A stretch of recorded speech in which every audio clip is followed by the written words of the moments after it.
Welcome to education time in Tamil. CBSE class 10க்கு சயின்ஸில் இருக்கிற chapter 1 chemical reaction and equations. So இந்த சாப்டரில் நம்ம டைப்ஸ் ஆஃப் கெமிக்கல் ரியாக்ஷன் அப்படிங்கிற டாபிக் பார்த்துட்ருக்கோம். இப்போ பார்ட் 6ல் பார்த்தீங்க அப்படின்னா செகண்ட் டைப் வந்து டீகம்போசிஷன் ரியாக்ஷன் அப்படிங்கிறது. இதில் நமக்கு வந்து ஒரு 4 ஆக்டிவிட்டி கொடுத்துருப்பாங்க. இப்போ நம்ம இந்த பார்ட்டில் ஆக்டிவிட்டி 1.5 அண்ட் 1.6 இது ரெண்டுலேயும் நமக்கு என்ன கொடுத்துருக்காங்க அப்படிங்கிறத பற்றி நம்ம பார்ப்போம். அதுக்கு முன்னாடி சேனலை சப்ஸ்கிரைப் பண்ணாதவங்க சப்ஸ்கிரைப் பண்ணிக்கோங்க. பக்கத்தில் இருக்க பெல் சிம்பலை கிளிக் பண்ணிக்கிட்டீங்க அப்படின்னா நம்ம அடுத்த வீடியோஸ் போடும்போது உங்களுக்கு வந்து நோட்டிஃபிகேஷன் தெரியும். ஓகே, சரி. இப்போ நம்ம வந்து டீகம்போசிஷன் ரியாக்ஷன் அப்படிங்கிற டாப்பிக்கில் நம்ம லெசனில் பார்த்தீங்க அப்படின்னா நம்ம புக்கில் பார்த்தீங்க அப்படின்னா நிறைய ஆக்டிவிட்டீஸ் கொடுத்து அவங்க டெஃபினேஷன்லாம் கொடுத்துருப்பாங்க. ஓகேங்களா, அதை நம்ம ஃபுல்லாக அப்படியே வந்து மனப்பாடம் பண்ண வேண்டாம். ஓகேங்களா, ஸோ எப்படி படிக்கணும் அப்படின்னு பார்த்தீங்கன்னா 10th பொறுத்த வரணும் நமக்கு வந்து அண்டர்ஸ்டாண்டிங் வச்சு தான் நிறைய வந்து 50% மேலே கொஷின் வரும். அப்படி இருக்கும்பொழுது நம்ம ஒரு டாபிக் படிக்கிறோம் அப்படின்னா அதுலேயே நம்ம சின்னதாக நமக்குள்ளேயே கொஷின் கேட்டுகிட்டே படிக்கணும். அப்போ தான் எந்தெந்த மாதிரி கொஷின் கேட்பாங்க நமக்கு புரிகிற மாதிரி சின்னதாக நம்மளே கொஷின் கேட்டுட்டு படித்தாதான் அந்த டாபிக் எப்போதுமே நமக்கு மறக்காது. ஓகேங்களா, ஸோ அந்த பாயிண்ட் ஆஃப் வியூவில் தான் நான் இப்போ என்ன பண்ணியிருக்கேன்னு பார்த்தீங்கன்னா டீகம்போசிஷன் ரியாக்ஷனை எப்படியெல்லாம் கொஷின் கேட்கலாம் அப்படின்னு நான் ஒரு 5 கொஷின் டைப்பில் நான் எடுத்து வச்சுருக்கேன். புக்கில் உள்ள அதே பாயிண்ட்ஸ் தான், எந்த பாயிண்ட்டுமே மிஸ் ஆகாது. பட் ஆனால் கொஷின் மாடலில் நான் உங்களுக்கு எடுத்து வச்சுருக்கேன். ஓகேவா, சரி. இதை நீங்கள் வந்து அந்த கொஷின் மாதிரி படிங்க. அதே நேரத்தில் நிறைய 1 மார்க்ஸ் கொஷின் நமக்கு வரும். அப்படிங்கிறதுனால நீங்கள் உங்களுக்குள்ளேயே அந்த ஒவ்வொரு லைனையுமே 1 மார்க் கொஷினாக மாற்றி நீங்கள் கேட்டு பாருங்க. ஓகேவா, சரி. இப்போ நம்ம ஃபர்ஸ்ட் டீகம்போசிஷன் ரியாக்ஷன்னா என்ன அப்படிங்கிறத பற்றி சொல்ல போகிறோம். A decomposition reaction is the type of chemical reaction where a single compound breaks down into 2 or more simpler substance. Decomposition reaction அப்படிங்கிறதும் ஒரு டைப் ஆஃப் கெமிக்கல் ரியாக்ஷன் தான். ஸோ இது எப்படி இருக்கும் அப்படின்னு பார்த்தீங்கன்னா ஒரு சிங்கிள் காம்பவுண்ட், ஒரே ஒரு காம்பவுண்ட் வந்து பிரேக் ஆகி 2 or more similar substanceஆக மாறும். இது எப்படி இருக்குது? நம்ம இதுக்கு முன்னாடி பார்ட்டில் ஒரு டைப் படித்தோம்ல. என்ன டைப் படித்தோம்? காம்பினேஷன் ரியாக்ஷன் படித்தோம். அதுக்கு அப்படியே ஆப்போசிட்டாக இருக்குதா? அதில் என்ன படித்தோம்? 2 or more. கம்பேர் பண்ணி பாருங்கள், அப்போ நமக்கு மறக்காது. காம்பினேஷன் அப்படின்னா என்ன? 2 அல்லது அதுக்கு மேற்பட்ட சப்ஸ்டன்ஸ் சேர்ந்து ஒரு சிங்கிள் ப்ராடக்ட் நமக்கு தந்துச்சு. இது அப்படியே ரிவர்ஸ். ஓகேங்களா, ஒரு சிங்கிள் ப்ராடக்ட் என்ன பண்ணுது? பிரேக் ஆகி நமக்கு 2 or more சப்ஸ்டன்ஸாக மாறுது. அதுக்கு அப்படியே ஆப்போசிட்டாக இருக்குது. ஓகே, இது first point. Second point, this process often requires and input of energy in the form of heat, light or electricity. பாருங்கள், செகண்ட் பாயிண்ட்டும் அதுக்கு அப்படியே ஆப்போசிட்டாக இருக்குது. பாருங்கள், காம்பினேஷன் ரியாக்ஷனுக்கு. ஏன்னா அங்கே நம்ம ரியாக்ஷன் நடக்கும்போது ஹீட் அது வந்து என்ன பண்ணும்? எனர்ஜியை வந்து அது வெளியில் விடும். ஹீட்டை வந்து வெளியில் விடும். நம்ம தொட்டு பார்த்தோம்னா ஹீட்டாக இருக்கும்னு சொன்னோம் இல்லையா? அந்த மாதிரி வந்து எனர்ஜி அது வெளியில் விடும். ஆனால் இங்கே பாருங்கள், டீகம்போசிஷன் ரியாக்ஷனுக்கு அப்படியே வந்து எனர்ஜி அதுக்கு தேவை. எனர்ஜி இருந்தால் தான் அது வந்து பிரேக் ஆகும். அப்போ இது கொடுக்கக்கூடிய எனர்ஜி நம்ம எப்படி கொடுக்கணும்? ஹீட்டாவோ லைட்டாவோ இல்லை எலக்ட்ரிசிட்டி எனர்ஜியாவோ நம்ம வந்து இந்த ரியாக்ஷன் நடக்கணும் அப்படின்னா ஒரு எனர்ஜியை நம்ம வெளியிலேருந்து கொடுக்கணும்.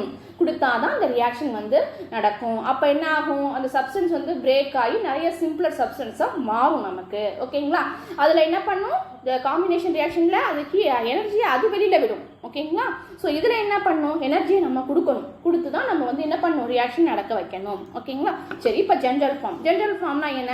இதில் வந்து நம்ம வந்து என்ன வேணாலும், என்ன கெமிக்கல் வேணாலும் நீங்கள் அப்ளை பண்ணிக்கலாம். ஓகேவா, அப்படி அதனால தான் ஜென்ரல் ஃபார்ம் கொடுக்குறோம். அதாவது ஏபி அப்படிங்கிற ஒரு சப்ஸ்டன்ஸ் சேர்ந்து நமக்கு என்ன ஆகுது? ஹீட்டையோ இல்லை லைட்டையோ எலக்ட்ரிசிட்டியோ நம்ம கொடுக்கும்போது ஏவாவும் பியாவும் பிரியுது. ஓகே, ஸோ அப்போ 2 சப்ஸ்டன்ஸ் சேர்ந்து உருவான ஒரு பொருள் வந்து நம்ம இன்புட் ஹீட்டோ லைட்டோ ஏதோ ஒன்று கொடுத்தோம் அப்படின்னா, அதாவது எக்ஸ்டர்னலாக ஒரு எனர்ஜி கொடுத்தோம் அப்படின்னா அது வந்து 2 சப்ஸ்டன்ஸாக ஸ்ப்ளிட் ஆகி நமக்கு கிடைக்குது. ஓகேவா, சரி. இது 2ன்னு மட்டும் இல்லை, நம்ம எடுத்துக்கிற சப்ஸ்டன்ஸை பொறுத்து அது 3, 4 கூட எவ்வளோ வேணாலும் நமக்கு கிடைக்கலாம். ஓகேவா, சரி. இதுக்கு ஒரு எக்ஸாம்பிளோட சொல்ல போகிறோம். ஏன்னா நமக்கு வந்து இப்போ கொஸ்டின் பார்த்துக்கோங்களேன், டீகம்போசிஷன் ரியாக்ஷன்னா என்ன, அதுக்கு ஒரு எக்ஸாம்பிளோட சொல்லுங்கள் அப்படின்னு வச்சுக்கோங்க. இந்த பாயிண்ட்ஸை நீங்கள் எழுதுனா போதுமானது. எக்ஸாம்பிள் பார்த்தீங்க அப்படின்னா decomposition of calcium carbonate, CaCO3, calcium carbonate. புக்கில் உள்ள எக்ஸாம்பிள் தான். அதுலேருந்து புக்கில் உள்ள அந்த இதுலேருந்து ஒரு தான் வந்து எக்ஸாம்பிளாக நம்ம எழுதியிருக்கோம். When calcium carbonate is heated, it decomposes into calcium oxide, அதாவது quicklime and carbon dioxide. So calcium கார்பனேட்டை ஹீட் பண்ணும்போது அது டீகம்போஸ் ஆகி, ஓகேங்களா, இங்கே பாருங்கள் ஹீட்டருங்கிறதுக்கு நம்ம சிம்பிளே போடல. பாருங்கள், ஒன்று இப்படி ஹீட் சிம்பிள் போடணும். ஓகேங்களா, அந்த ஈக்குவேஷன் நம்ம போடல, விட்டுட்டோம். நீங்கள் ஒன்று ஹீட் சிம்பிள் போட்டுக்கோங்க, இல்லைன்னா ப்ளஸ் ஹீட் அப்படிங்கிற மாதிரி எழுதிக்கோங்க. ஓகே, சரி. ஏன்னா கண்டிப்பாக இதை நம்ம ரெப்ரசென்ட் பண்ணணும், என்ன பண்ணணும் ரெப்ரசென்ட் பண்ணணும். அதனால் இந்த ஈக்குவேஷன் இந்த இதுக்கு மேலே வந்து ஆரோ மார்க்குக்கு மேலே இந்த மாதிரி ஒரு சிம்பிள் போட்டிங்கன்னா ஹீட் பண்ணுறோம் அப்படின்னு அர்த்தம். அப்படி இல்லைன்னா ப்ளஸ் ஹீட்னு எழுதிக்கோங்க. ஓகேங்களா? ஸோ இந்த ஈக்குவேஷன் நம்ம விட்டுட்டோம், மிஸ் ஆயிடுச்சு.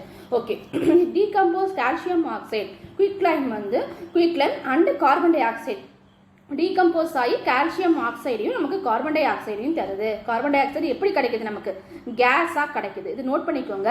ஃபைனலாக நம்ம ஒன்று சொல்ல போகிறோம். ஓகேங்களா? ஸோ கேஸாக நமக்கு கார்பன் டை ஆக்சைடு கிடைக்குது. ஓகேவா? சரி, அடுத்தது பார்த்தீங்க அப்படின்னா ஆக்டிவிட்டி 1.5. இதில் நமக்கு என்ன கொடுத்துருக்காங்க? Take about 2 grams of ferrous sulfate. என்ன எடுத்துக்க சொல்லியிருக்காங்க? ஃபெரஸ் சல்ஃபேட் கிறிஸ்டல்ஸை எடுத்துக்க சொல்லியிருக்காங்க.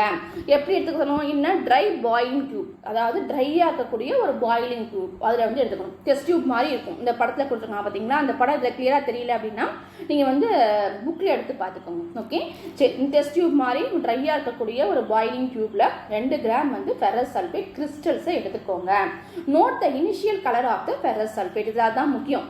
எதை நோட் பண்ணணும்? ஃபெரஸ் சல்ஃபேட் கிறிஸ்டலை எடுக்கும்போது அதோட இனிஷியல் கலர் என்ன அப்படின்னு பாருங்கள். ஃபெரஸ் சல்ஃபேட் கிறிஸ்டல்னா எப்படி இருக்கணும்? கல்லுப்பு வச்சுருக்கோம்ல வீட்டில், அந்த மாதிரி இருக்கும். ஆனால் கல்லுப்பு ஒயிட் கலரில் இருக்குமா? இது லைட்டாக க்ரீன் கலரில் இருக்கும். இந்த பாசி படிஞ்சா எப்படி இருக்கும்? அந்த மாதிரி வந்து லைட்டாக க்ரீன் கலரில் இருக்கும். ஓகேங்களா? ஸோ ஃபெரஸ் சல்ஃபேட் இனிஷியலாக அப்படி தான் இருக்கும். Heat the boiling tube over a flame from a burner or spirit lamp. இங்கே பாருங்கள், ஒரு ஸ்பிரிட் லேம்பையோ இல்லை ஒரு பர்னரையோ வச்சு அது மேலே வந்து இந்த பாயிலிங் டியூப்பை வச்சு ஹீட் பண்ணுங்கள். ஹீட் பண்ணும்போது observe the colour of crystal after heating. நீங்கள் ஹீட் பண்ணதுக்கப்புறம் கொஞ்சம் நேரம் ஹீட் பண்ணதுக்கப்புறம் அதோடைய கலரை வந்து பாருங்கள் அப்படின்னு சொல்கிறாங்க. ஒன்றுமே இல்லை, சிம்பிளாக நம்ம ஒரு பொருளை வந்து நம்ம எதையாவது போட்டு ஹீட் பண்ணோம்னு வச்சுக்கோங்களேன், அதோட கலர் என்னவா மாறும்? ஒரு பழுப்பு நிறமாக மாறும் இல்லைங்களா? கோல்டன் ப்ரௌன் கலர், நம்ம வீட்டில் இந்த சமையல் பண்ணும்போது சொல்லுவோம்ல, அந்த மாதிரி என்ன ஆகும்னா லைட் பேல் எல்லோவாக இது மாறும். அப்படி இல்லைன்னா ஒயிட் கலராக மாறிடும். என்ன கலரில் இருந்தது? க்ரீன் கலரில் இருந்தது. பாருங்கள், அப்சர்வேஷன் நம்ம என்ன பார்க்குறோம்? Before heating the ferrous sulphate crystal are green in colour, green கலரில் இருந்துச்சு. After heating the green ferrous sulphate crystals turn white or pale yellow, white கலராகவோ இல்லை பேல் எல்லோ கலராகவோ மாறிடும். Due to the loss of water of crystallisation. எதனால் அப்படி மாறுது? அதில் உள்ள வாட்டர் கண்டென்ட்டை அது இழந்துருது. ஹீட் பண்ணது மூலமாக அது வாட்டர் கண்டென்ட்டை இழந்து ட்ரை ஆகிடுது. ஓகேங்களா? நம்ம வந்து வெறும் சட்டியில் போட்டு வறுத்தோம்னா என்ன ஆகும்? ட்ரை ஆகிடும்ல. ஓகேங்களா? ஸோ அந்த மாதிரி வந்து ட்ரை ஆகிடுது. ட்ரை ஆகி நல்லா ஸ்ட்ராங்கான ஒரு கிறிஸ்டலாக அது நல்லா மாறிடுது. ஓகேவா? ஸோ இதுதான் நடக்குது. சரி, இந்த ஆக்டிவிட்டி மூலமாக நம்ம என்ன தெரிஞ்சுக்கிட்டோம்? What we understand from this activity. இந்த அண்டர்ஸ்டாண்ட், அதாவது இந்த ஆக்டிவிட்டிலேருந்து நம்ம என்ன அண்டர்ஸ்டாண்ட் பண்ணிக்கிட்டோம்? ஃபெரஸ் சல்ஃபேட் கிறிஸ்டல் ஆர் இனிஷியலாக க்ரீன் கலரில் இருக்கும். Initially green. அப்பான் ஹீட்டிங் இந்த change colour to white or pale yellow. Heat பண்ணதுக்கப்புறம் அது ஒயிட் கலராகவோ இல்லை பேல் எல்லோ கலராகவோ மாறிடுச்சு. சரி, இதை நம்ம பார்க்கணும். அடுத்தது இந்த characteristic order of burning sulphur is detected. அதே நேரத்தில் அதை நம்ம ஃப்ரை பண்ணும் பொழுது அதுலேருந்து ஒரு ஸ்மெல் வருது. நம்ம எப்போதுமே ட்ரை ஃப்ரையாக பண்ணோம்னா அதுலேருந்து ஒரு ஸ்மெல் வரும்ல, அந்த மாதிரி ஒரு ஸ்மெல் வருது. அது என்ன ஸ்மெல் அப்படின்னு பார்த்தீங்கன்னா சல்ஃபரோட ஸ்மெல் அதுலேருந்து வருது. ஃபெரஸ் சல்ஃபேட்டை ஹீட் பண்ணும் பொழுது கலர் சேஞ்ச் ஆகுது. அதே நேரத்தில் ஒரு வாசனை நமக்கு வருது. அது என்ன அப்படின்னு பார்த்தீங்கன்னா சல்ஃபரோட வாசனை. அப்போலேருந்து என்ன தெரிஞ்சுக்கலாம்? நம்ம அது டீகம்போஸ் ஆயிடுச்சு அப்படின்னு தெரிஞ்சுக்கலாம். The reaction when heated, FeSO4 plus heat gives Fe2O3 plus SO2 gas plus SO3 gas. அப்போ இதுவும் கேஸாக நமக்கு கிடைச்சிருக்கு. இது என்ன? இது in this reaction you can observe that the single reactant break down to give simpler product. இந்த reaction நம்ம பார்த்தோம்னா இதில் வந்து ஒரு சிங்கிள் ப்ராடக்ட். ஓகேவா? ஃபெரஸ் சல்ஃபேட்டுக்கு ஒரு சிங்கிள் ப்ராடக்ட் தானே. அது என்ன பண்ணோம்? ஜஸ்ட் நம்ம ஹீட் மட்டும்தான் பண்ணோம் இல்லையா? எக்ஸ்டர்னலாக ஹீட் எனர்ஜியை நம்ம கொடுக்கும்போது என்னவா மாறிச்சு? 3 சப்ஸ்டன்ஸாக சிம்பிள் சப்ஸ்டன்ஸாக மாறிடுச்சு. பார்த்தீங்களா? இந்த ஒரு சப்ஸ்டன்ஸ் 3 சிம்பிள் சப்ஸ்டன்ஸாக நமக்கு மாறிடுச்சு. அப்போ அந்த டீகம்போஷனில் என்ன நடந்துச்சு? This is the decomposition reaction. Ferrous sulphate crystal FeSO4 2 இங்கே வரணும், H2O வாட்டர். ஓகேங்களா? அந்த 2 இங்கே வரணும். ஓகே, 7H2O இப்படி இருக்கணும், 7H2O. ஓகேங்களா? ஸோ அந்த மாதிரி மாற்றி எழுதிக்கோங்க, கொஞ்சம் மாறிடுச்சு. 7H2O loose water when heated and the color of the crystals changes. அதை வந்து நம்ம என்ன ஆகும்? அது வந்து ஹீட் பண்ணும்பொழுது ஃபெரஸ் சல்ஃபேட் அது இருக்கக்கூடிய வாட்டரை இழந்துட்டு அது என்னவா மாறும்? கலர் சேஞ்ச் ஆகி ஒரு நல்ல ஸ்ட்ராங்கான ஒரு கிறிஸ்டலாக நமக்கு மாறிடுது. ஒரு ட்ரையான ஒரு கிறிஸ்டல் நமக்கு மாறிடுச்சு. இதில் என்னென்ன நமக்கு கிடச்சிச்சு? ferrous sulfate decomposition into ferric oxide. Fe2O3ங்கிறது என்னது? Ferric oxide. அடுத்தது சல்ஃபர் டை ஆக்சைடு. டைனா என்ன? 2 தானே, அதனால இங்கே 2 வந்திருக்கனால சல்ஃபர் டை ஆக்சைடு. ஓகேங்களா? ட்ரைனா என்ன? 3. அப்போ இது வந்து and sulphur try oxide SO3 கேஸாகவும் நமக்கு கிடச்சிச்சு. அதனால தான் டோட்டலாக சல்ஃபரோட ஸ்மெல் வந்துச்சு அப்படின்னு சொல்கிறோம் இல்லைங்களா? சரி, இப்போ இந்த ஆக்டிவிட்டி நம்ம என்ன செஞ்சுக்கிட்டோம்? 3 விஷயம் தெரிஞ்சுக்கிட்டோம். ஒன்று கலர் சேஞ்ச் ஆகுது, இன்னொன்று ஸ்மெல் வருது, இன்னொன்று வந்து என்ன ஆகுது அப்படின்னு பார்த்தீங்கன்னா வாட்டர் கண்டென்ட் அது இழக்குது. ஓகேங்களா? வாட்டர் கண்டென்ட்டை இழக்கிறது மூலமாக அது வந்து நல்ல ஒரு கிறிஸ்டலாக மாறிடுது. ஓகே, ஸோ இதுலேருந்து நம்ம என்ன பார்க்குறோம்னு பார்த்தீங்கன்னா இதுதானே கெமிக்கல் ரியாக்ஷன் அப்படிங்கிறது. கெமிக்கல் ரியாக்ஷன் நடக்குதுன்னா என்ன வரணும்? ஒன்று ஸ்மெல் தெரியணும், இல்லைன்னா கலர் சேஞ்ச் ஆகணும், ஸோ இல்லைன்னா சப்ஸ்டன்ஸ் மாறணும், நமக்கு அதோட ஸ்ட்ரக்சர் மாறணும் இருக்கு இல்லைங்களா? ஸோ அதுதான் வந்து பார்த்தீங்கன்னா கெமிக்கல் ரியாக்ஷன் அப்படிங்கிறது. இங்கே டீகம்போசிஷன் ரியாக்ஷன் நடந்துச்சு அப்படின்னா ஒரே ஒரு விஷயம் தான் நோட் பண்ணணும். ஹீட்டை நம்ம அப்ளை பண்ணாதான் டீகம்போசிஷன் ரியாக்ஷன் நடக்கும். ஹீட்டையோ இல்லை லைட் எனர்ஜியோ இல்லை எலக்ட்ரிசிட்டி எனர்ஜியோ நம்ம அப்ளை பண்ணணும். ஓகேவா? சிம்பிளான ஆக்டிவிட்டி தான். ஓகே, சரி, இதில் நமக்கு எப்படி கொஸ்டின் கேட்பாங்க அப்படின்னு பார்த்தீங்கன்னா இந்த ஆக்டிவிட்டியை வச்சு ஃபெரஸ் சல்ஃபேட்டை ஹீட் பண்ணால் என்னவாகும், இல்லை ஃபெரஸ் சல்ஃபேட் ஹீட் பண்ணுறது என்ன ரியாக்ஷன், ஓகேவா, அதில் நமக்கு என்ன கேஸ் வெளியில் வருது, இதெல்லாம் 1 மார்க் கொஸ்டின். என்ன கேஸ் நமக்கு வெளில வருது, அதே மாதிரி பார்த்தீங்க அப்படின்னா என்ன மாதிரி கலர் சேஞ்ச் ஆகுது, க்ரீன் கலர் என்ன கலராக மாறுச்சு, இதுதான் நம்ம கொஸ்டின். ஓகேவா? சரி, இப்போ அடுத்தது வந்து பார்த்தீங்க அப்படின்னா டீகம்போசிஷன் ஆஃப் கால்சியம் கார்பனேட். நம்ம முன்னாடி எக்ஸாம்பிள் எழுதியிருந்தோம்ல, அதை கொஞ்சோண்டு மட்டும் அந்த எக்ஸாம்பிளுக்கு மட்டும் கொஞ்சம் ஸ்ப்ளிட் பண்ணி எழுதியிருந்தோம். ஓகேவா? அந்த டீகம்போசிஷனான கால்சியம் கார்பனேட்டோட யூஸ் என்ன, அது எதுக்கு பயன்படுத்துகிறோம் அப்படிங்கிறத பற்றி பார்க்க போகிறோம். And important industrial decomposition reaction. Decomposition ரியாக்ஷன்லேயே ரொம்ப ரொம்ப இண்டஸ்ட்ரியல் இம்பார்ட்டண்ட்டான ஒரு ரியாக்ஷன் இருக்குன்னா கால்சியம் கார்பனேட் ரியாக்ஷன். ஓகேங்களா? இண்டஸ்ட்ரியல் இம்பார்ட்டன்ட்னா என்ன அர்த்தம் அப்படின்னு பார்த்தீங்கன்னா அதாவது தொழிற்சாலைகளில் நம்ம இந்த ரியாக்ஷனை கம்பல்சரி செய்யணும். நமக்கு ரொம்ப இம்பார்ட்டண்ட்டான பொருள் நமக்கு அதுலேருந்து கிடைக்குது. ஓகேங்களா? ஸோ அதுக்காக இந்த டீகம்போசிஷன் ரியாக்ஷனை இண்டஸ்ட்ரியில் நம்ம செய்யணும். அப்போ அது என்ன இண்டஸ்ட்ரி? Calcium கார்பனேட்டுங்கிறது limestone. அதுக்கு இன்னொரு பேர் நோட் பண்ணிக்கோங்க, லைம்ஸ்டோன். இந்த லைம்ஸ்டோன் தமிழ்நாட்டில் எங்கே அதிகமாக கிடைக்குது, அதை வச்சு அந்த என்ன இண்டஸ்ட்ரி வந்து அங்கே நடக்குது அப்படிங்கிறத நம்ம வந்து ஜியாகிரஃபியில் படிப்போம். ஓகேங்களா? ஸோ அதனால் இப்போயே நீங்கள் வந்து அதை பார்த்து இந்த மாதிரி சின்ன சின்ன விஷயங்கள்லாம் நம்ம தேடும்போது நமக்கு மறக்கவே மறக்காது. ஓகேங்களா? ஸோ தேடி கண்டுபிடிங்க லைம்ஸ்டோன்கிறது என்ன, அது தமிழ்நாட்டில் எங்கே அதிகமாக கிடைக்குது, அதை வச்சு நம்ம வந்து என்ன ஃபேக்ட்ரி அங்கே இருக்குது அப்படிங்கிறத கொஞ்சம் யோசிச்சிங்கன்னா இந்த கான்செப்ட் நமக்கு மறக்காது. ஓகேங்களா? சரி, கால்சியம் கார்பனேட் லைம்ஸ்டோன்ங்கிறத decomposes into calcium oxide quick லைமாகவும் அண்டு கார்பன் டை ஆக்சைடாகவும் நமக்கு வந்து கிடைக்குது. எப்போ? ஹீட் பண்ணும்பொழுது. ஹீட் பண்ணுறதுனால எதை? கால்சியம் கார்பனேட்டை ஹீட் பண்ணுறதுனால. பாருங்கள், CaCO3 அங்கே ஹீட்டிங் போடல பார்த்தீங்களா? நம்ம இங்கே பாருங்கள் இப்படி ஹீட்டிங் எழுதணும். ஓகேங்களா? CaCO3 plus heat use CaO plus carbon di oxide. இங்கே என்ன கார்பன் டை ஆக்சைடு எப்படி கிடைக்குது? கேஸாக கிடைக்குது. ஓகேங்களா? சரி, quick Lime is used in cement manufacturing. இதை எதுக்கு நம்ம யூஸ் பண்ணுறோம்? சிமெண்ட் மேனுஃபேக்சரிங்க்கும் யூஸ் பண்ணுறோம். எதை? கால்சியம் ஆக்சைடை சிமெண்ட் மேனுஃபேக்சரிங்க்கு யூஸ் பண்ணுறோம்.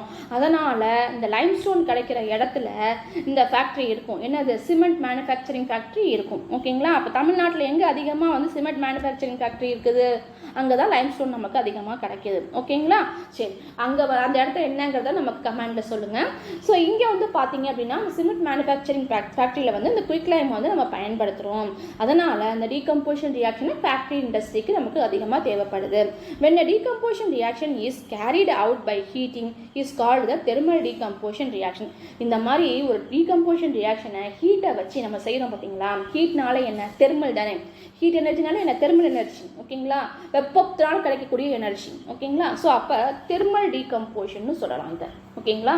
அப்போ டீகம்போசிஷன் அதாவது ஹீட் கொடுத்து நம்ம பண்ணுற டீகம்போசிஷன் ரியாக்ஷனுக்கு பேர் என்ன? தெர்மல் டீகம்போசிஷன் ரியாக்ஷன் அப்படிங்கிறது. சரி, இப்போ இதை வச்சு நம்ம ஒரு டெஃபினேஷன் எழுதுவோமா? தெர்மல் டீகம்போசிஷன் ரியாக்ஷன்னா என்ன? இந்த thermal decomposition reaction is the type of decomposition reaction. Decomposition reaction ரெண்டாவது டைப் கெமிக்கல் ரியாக்ஷனில். ஓகேங்களா? அதுக்குள்ளே ஒரு டைப் எது? Thermal decomposition reaction. ஏன் அதை அப்படி சொல்கிறோம்? Where the compound breaks down into 2 or more simpler substance when heater. ஏன்னா அதில் நம்ம எடுத்துக்கக்கூடிய காம்பவுண்ட் வந்து ஹீட் அப்ளை பண்ணுறது மூலமாக 2 அல்லது 3 சப்ஸ்டன்ஸாக இல்லை அதிகமான சப்ஸ்டன்ஸாக அது வந்து பிரியுது. எதை அப்ளை பண்ணுறது மூலமாக? ஹீட்டை அப்ளை பண்ணுறது மூலமாக. இதுதான் கீவேர்டு. ஏன்னா அது என்னது? Thermal decomposition reaction. ஓகேங்களா? அதனால் ஹீட்டை அப்ளை பண்ணுறது மூலமாக அது வந்து 2 or more சப்ஸ்டன்ஸாக நமக்கு ஸ்ப்ளிட் ஆகி கிடைக்குது. இதுக்கு எக்ஸாம்பிள் அதே கால்சியம் கார்பனேட் தான்.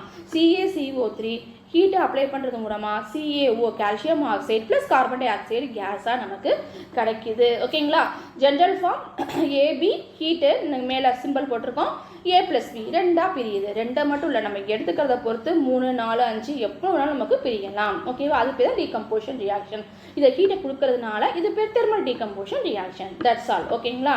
சரி, இப்போ அடுத்தது நம்ம பார்க்க போகிறது என்ன அப்படின்னு பார்த்தீங்கன்னா important example of thermal decomposition reaction. இந்த எக்ஸாம்பிள் வந்து புக்கில் இல்லை, பட் ஆனால் திரும்ப திரும்ப கேட்கக்கூடிய ஒரு எக்ஸாம்பிள். ஏன்னா சாதாரணமாக நம்ம எந்த அளவுக்கு அண்டர்ஸ்டாண்ட் பண்ணிக்கிட்டோம் அப்படிங்கிறத வச்சு வெளியிலேருந்து ஒரு 2 சப்ஸ்டன்ஸை கொடுத்து அதை எப்படி பிரேக் ஆகும் அப்படிங்கிற மாதிரி நம்ம கேட்டுருவாங்க. ஓகேங்களா? சரி, இப்போ பார்த்தீங்க அப்படின்னா example 1 decomposition of ferric hydroxide. Ferric hydroxide நமக்கு எப்படி பார்த்தது என்ன? ஃபெரஸ் சல்ஃபேட் இல்லைங்களா? ஸோ ஃபெரஸ் சல்ஃபேட்டுக்கு ஃபெர்ரிக் ஹைட்ராக்சைடுக்கு ரொம்ப டிஃப்ரென்ஸ் இல்லை. இந்த மாதிரி நம்ம கொஸ்டின் கொடுத்துருவாங்க. இந்த மாதிரி டீகம்போஷன் ஆஃப் ஃபெரக் ஹைட்ராக்சைடு கொடுத்துருவாங்க. ஸோ இதை வச்சு நீங்கள் டீகம்போஷன் ரியாக்ஷனுக்கு எழுதுங்க அப்படின்ட்டுருவாங்க. when ferric hydroxide is heated, decomposition நம்ம என்ன பண்ண போகிறோம்? ஹீட் பண்ண போகிறோம். சரி, ஃபெர்ரிக் ஹைட்ராக்சைடை ஹீட் பண்ணுறோம். It decomposes into ferric oxide and water vapour. இது எப்படி டீகம்போஸ் ஆகுது அப்படின்னு பார்த்தீங்கன்னா ஃபெர்ரிக் ஆக்சைடாகவும் வாட்டர் வேப்பராகவும் டீகம்போஷன் ஆகுது. ஏன் இங்கே நம்ம வாட்டர் வேப்பர்னு கொடுத்துருக்கோம் பார்த்தீங்களா? இது வரலும் நம்ம ஒரு டீகம்போசிஷனில் ஒன்று நோட் பண்ணுங்க அப்படின்னு சொன்னேன் இல்லையா? என்ன நோட் பண்ணுங்கன்னு சொன்னேன்? கேஸ்ன்னு ஒன்று நோட் பண்ண சொன்னேன். ஏன்னா sulphur di oxide, sulphur try oxide எல்லாமே நமக்கு கேஸாக தான் கிடச்சிது. கார்பன் டை ஆக்சைடு நமக்கு எப்படி கிடச்சிது? கேஸாக தான் கிடச்சிச்சு.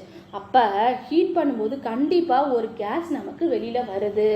அப்போ டீகம்போஷன் ரியாக்ஷன் எழுதும்போது கண்டிப்பாக ஒரு கேஸ் சப்ஸ்டன்ஸ் அங்கே இருக்கும். ஓகேங்களா? சிம்பிள் சப்ஸ்டன்ஸாக பிரிகிறதுல ஒரு கேஸ் சப்ஸ்டன்ஸ் நமக்கு அங்கே இருக்கும். இது வந்து காமன் பாயிண்ட், இதை நம்ம மறக்கக்கூடாது. ஓகேங்களா? ஸோ இது ரொம்ப இம்பார்ட்டன்ட் பாயிண்ட்டும் கூட. ஏன்னா எந்த டீகம்போஷன் தெர்மல் டீகம்போஷன் ரியாக்ஷன் நடந்தாலும் அதில் ஒரு கேஸ் சிம்பிளர் சப்ஸ்டன்ஸ் நமக்கு அவுட்புட்டாக நமக்கு கிடைக்குது. ஓகேங்களா?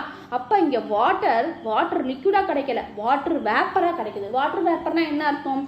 ஆவியாக நமக்கு கிடைக்குது. ஓகேங்களா? அப்போ வந்து அது வந்து கேசியஸ் ஸ்டேட் தானே வாட்டர் வேப்பருங்கிறது. அப்போ கேசியஸ் ஸ்டேட்டு நமக்கு வெளியில் வருது. ஓகேங்களா? அப்ப இதை நம்ம மறக்கவே கூடாது. டீகம்போஷன் ரியாக்ஷன்ல தெர்மல் டீகம்போஷன் ரியாக்ஷன்லையும் சரி டீகம்போஷன் ரியாக்ஷன் ஒரு கேசியஸ் ஸ்டேட்ல ஒரு சப்ஸ்டன்ஸ் நமக்கு கிடைக்கும்.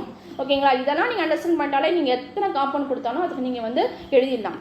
Example 2 decomposition of potassium chlorate. Potassium chlorate என்ன? KClO3. இதையும் அவங்க கொடுத்தாங்கன்னு வச்சுக்கோங்களேன், சிம்பிள் நமக்கு எழுதுறது. ஓகேங்களா?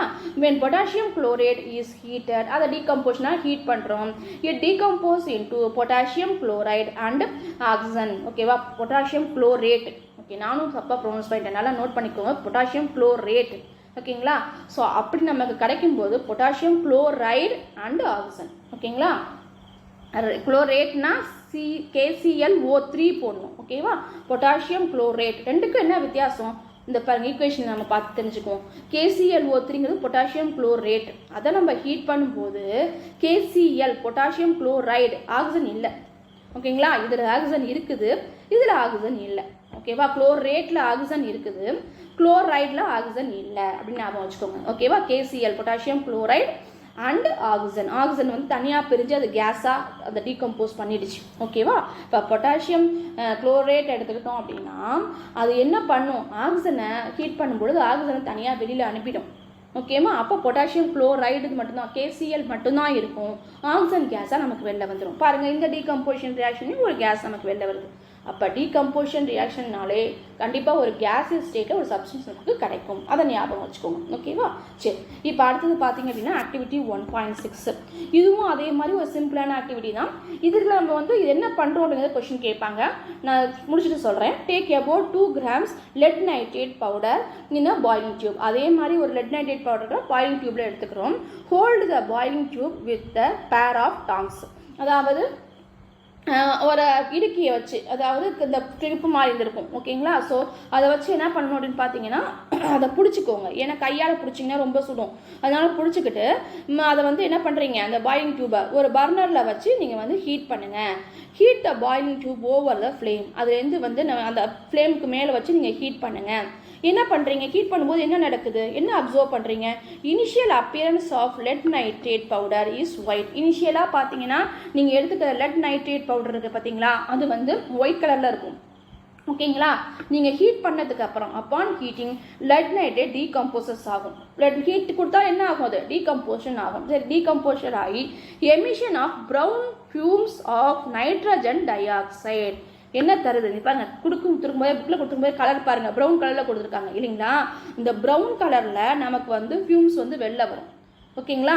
ஸோ அது என்னது அது அப்படின்னு பார்த்தீங்கன்னா நைட்ரஜன் டை ஆக்சைடு. அப்போ நைட்ரஜன் டை ஆக்சைடோட கலர் என்ன கலர்? ப்ரௌன் கலர் நமக்கு வெளியில் வரும். ஓகேங்களா?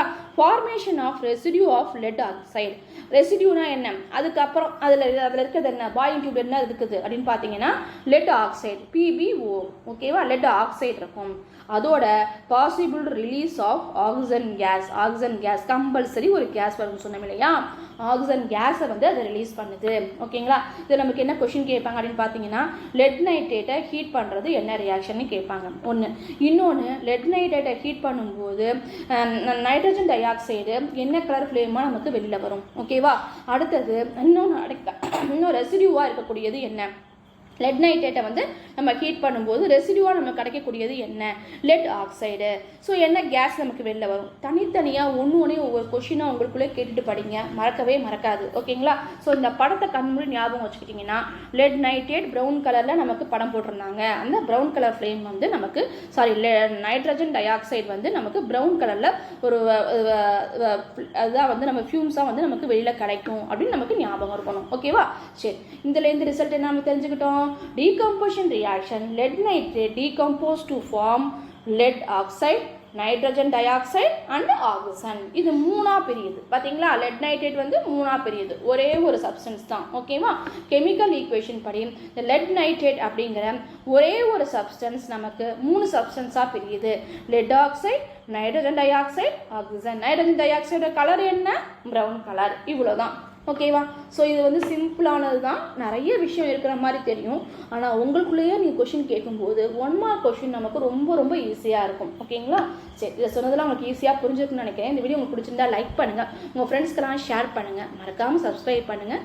தேங்க்யூ. தேங்க்ஸ் ஃபார் வாட்சிங்.